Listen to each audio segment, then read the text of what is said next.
தொழிற்சாலை என்றால் தொழிலாளருக்கு முதன்மை பாதுகாப்பு. தொழிற்சாலை என்றால் தொழிலாளருக்கு முதன்மை பாதுகாப்பு. உற்பத்தி முறையும் பாதுகாப்பு விதியும் இணையாக வளர வேண்டுமே. தொழிற்சாலை என்றால் தொழிலாளருக்கு முதன்மை பாதுகாப்பு. எமர்ஜென்சி ஸ்டாப் மற்றும் சேஃப்டி கர்டன் சென்சார் இயந்திரத்தில் செயல்படவே உறுதி செய்வோம். பணி அனுமதிதான் பெற்றிட வேண்டும். பாதுகாப்பு முறையை கற்றிட வேண்டும்.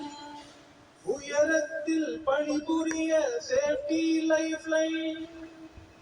தர்மம் என்றால் தலையை காக்கும் பாதுகாப்பு. உயிரை காக்கும் பாதுகாப்பு என்றும் வேண்டும். தொழிற்சாலை என்றால் தொழிலாளருக்கு முதன்மை பாதுகாப்பு. முதன்மை பாதுகாப்பு.